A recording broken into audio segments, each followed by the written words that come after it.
Hey, what's up? So for those of you that don't know, my name's Adam. I'm 38 years old. I'm from Sydney, Australia, and I've been living here in Thailand for 5 months now. So I wanted to use this opportunity to talk about what it's like to live here in 2021. So I used to live in South Korea, and then in 2020 I went back to Australia, and I kind of got stuck there. I just went for Christmas and I ended up getting stuck there for about a year. And then once travel started to kind of resume, I was able to come here. Like, Thailand is a country I was able to come to. I couldn't get back to Korea. And I love Thailand. I've traveled here a bunch of times, and I always wanted to experience living here at some point. So it just came a little bit earlier than I expected, but I've loved it and I'm having the best time since I arrived. That's a really good question. I've kind of been, I don't have a place at the moment. I've been bouncing all over the place. So if you watch my videos regularly, I've been everywhere. So I'm staying in an Airbnb at the moment here in Bangkok, and I'm just deciding where I want to stay. See, I've got great friends here in Bangkok and I love this city. I always talk about how much I enjoy it here, but I got good friends in Pattaya that I'd like to see more often too. So I'm probably going to base myself here in Bangkok, but I'll still be traveling around quite a lot. So I'm just staying in an Airbnb now, and I'm just sort of experimenting with different areas within Bangkok to see where I want to live. So the restrictions have been fine. I was kind of escaping them for a little while. So I was living here in Bangkok, and then I left Bangkok and I went to Pattaya when the lockdown got quite strict here. I went to Pattaya for a little while, and then eventually the lockdown started there too. So I shot up to Chiang Mai, and I spent about a month in Chiang Mai and traveling around up in the north. And then as things started to relax a little bit more, I started doing some more traveling, and I've now come back to Bangkok. The restrictions haven't really bothered me. You know, it's annoying, we can't go out to bars and things like that, but places are getting really clever with finding different ways for you to still be able to go out and have a good time. I was in a rooftop bar just the other night, and they've done a thing where basically they don't serve alcohol anymore. They're doing mocktails, and you still get that same experience of going to a bar and hanging out in a bar. You just don't have the alcohol there. It's not ideal, obviously, but you know, I'm from Sydney, Australia, and they've had more harsh lockdowns there. You know, you couldn't go 5 kilometers from your house, and you know, I've got friends in Melbourne and they've been in the longest lockdown in the world. So I think lockdowns are just kind of like a normal thing at the moment. You just need to accept that. And I haven't let it bother me at all here. I definitely want more Thai friends. You know, I'm not close with any Thai guys. And it's kind of hard to meet. It's harder to meet guys than it is to meet girls. So I do want to make more friends. But I think once bars and places start to open up, it'll be much easier to do that. You know, that's a really easy way to meet people, is in like a bar or a club or whatever. But in terms of girls, you know, I hang out with Thai girls, and I've got a lot of Thai friends that I really enjoy hanging out with. I don't have that many expat friends. You know, Dan and I are good mates. We hang out quite a lot, but the rest of it, it's basically just other YouTubers here in Thailand.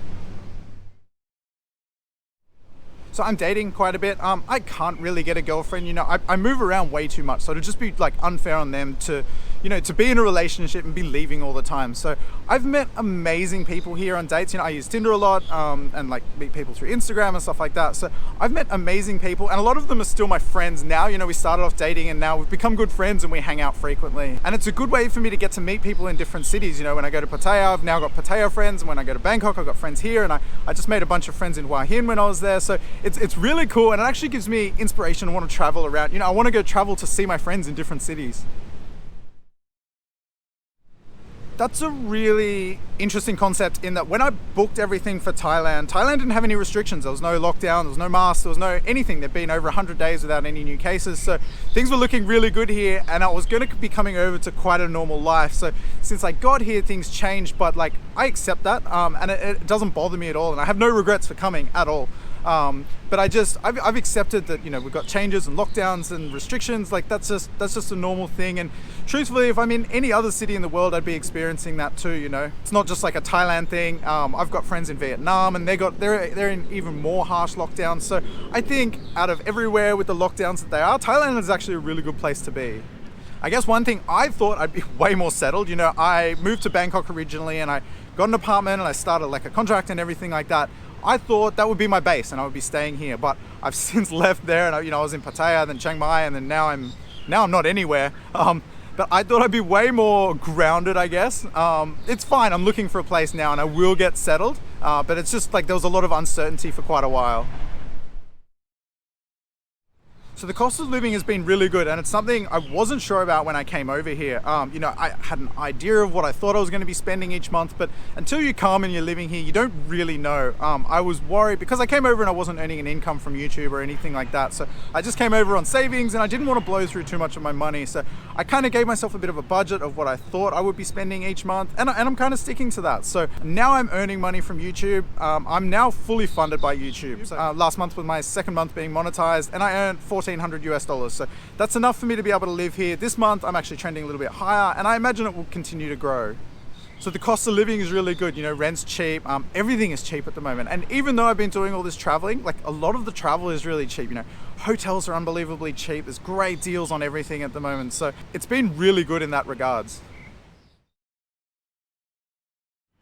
So if you watch my videos regularly, I travel all over the place. I've been going all over Thailand for basically the whole time I've been here. So it has been difficult in stages. You know, there was times where there was like more harsh restrictions in some areas than others. So you just needed to do like a negative PCR test to be able to like travel between some provinces. I've now done, I think, 8 tests since being here.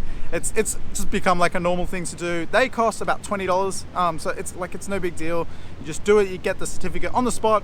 And that's basically like a golden ticket to be able to travel around, you know, for 72 hours or whatever it is. So I got that, you know, before I'd be doing some of the trips. When I went to Koh Phangan, I had to do another test on the spot as I arrived there. I'd been in Koh Samui and I had to do a negative test to get into Koh Samui. But then when I went from Samui to Phangan, I had to do another one again, even though it's just like a short boat ride. But it's fine, you know, if you want to be able to travel, this is what you have to do, and I'm totally okay with that. I want to be able to travel, and if that's all I have to do to be able to travel freely around the country, then that's fine. Ooh, this has been a topic I've talked about recently. So I was terrible. I was really, really bad. I learned things and I forget them, and I was putting in basically no effort. I'm trying now, and I'm learning new words, and I'm like learning a few words each day. It's hard because I'm quite busy doing this, and I spend a lot of time like shooting videos and editing. I make videos every day, so finding the time is difficult. So I've just like lowered the amount that I'm trying to learn, you know, just a few words each day and like little simple like everyday phrases. So I'm getting much better, but I still need to keep up at it. It doesn't just come to you naturally like you think it would. And I become lazy because most of my friends speak really good English as well. So I am trying, I promise. This is funny, like people say this, like I get negative comments from people like, oh, why would you bother going there now, whatever. Like, I don't get that, you know. I am having so much fun, you know. Yes, there's restrictions and things like, yes, you have to wear a mask, and I hate wearing a mask just as much as everyone else, but it's something we have to do. And you know, like I wouldn't want to not be here just because of that. Like, to me, that's ridiculous that you wouldn't come for a reason like that. I'm still hanging out with friends. You can go out to dinner. You know, like you can have parties, like small parties. You know, you can still drink. You can do everything. I don't understand the negativity about like, oh, you can't have fun here. I am having the time of my life, and I'm traveling all around and meeting new people and having great experiences. Yeah, I mean, it's awesome. No, so I'm a full-time YouTuber now. I make videos every single day, and I'm now earning good enough money from this to be fully supported by it. So it's great. It's something that I've wanted for a long time, and it took me a long time to figure out how to get good at it, but now it's all going really, really well. So I'm earning good enough money now, and I think it should just continue to increase sort of month on month as I get more views, more subscribers and stuff like that. So if everything continues to trend the way it has, then I'll be doing really well soon. So I do plan to base myself here for quite a while. I wasn't sure when I came over how long I was going to be living here, but this is my home now and I love it here. So I do plan to base myself here. And once travel resumes, I'll do short trips. You know, I really want to go other parts of Southeast Asia. I'm dying to get back to Korea. I love Japan. And I want to go over there when I can. So as travel resumes, I will do that, but they'll just sort of be short trips, and then I'll come back here, just like little holiday trips. So, and that'll make for cool content as well. So I'm really excited about that, just waiting for travel to resume. But I do plan to stay here and base myself here. I just can't figure out what city I want to live in. So much more of the same, hopefully. I plan to keep traveling around. I want to see all of Thailand. I will do a motorbike tour at some point, and I know everyone's done them, but I want to do it for myself. Mostly, and I'll do it a little bit differently to everyone. I actually want to buy my own motorbike and do it up and have some fun with it. I like bikes, so that'll be like a little side thing that I do just for fun. But I do plan to keep traveling and see more of the country. I'm hoping to get down to Phuket quite soon, maybe in the next few weeks. I'm just sort of in the process of planning that at the moment. So Cynthia will be back soon, and we're going to do a trip up to Chiang Rai. She helps out and donates to an orphanage up there, and I've been raising some money for that too. So I'm really excited to get up there and give them that money. I just want to thank everyone for the support. You know, everything's going really well. I'm receiving like incredibly generous donations and people supporting me on Patreon and stuff like that. So I'm able to live my dream. You know, I've wanted to do this for such a long time. I wanted to be a YouTuber and get paid to travel. Like, who wouldn't want to get paid to travel? Having this success has been such an amazing experience, and I'm so grateful for it. So thanks to everyone that watches, likes, subscribes, everything, you know, the people that donate, you know, it blows me away every time I receive a donation. So thank you to everyone. And it was just so frustrating. Like, I finally get a girl that was cool to do it, and then everything that could go wrong did go. It was a total train wreck.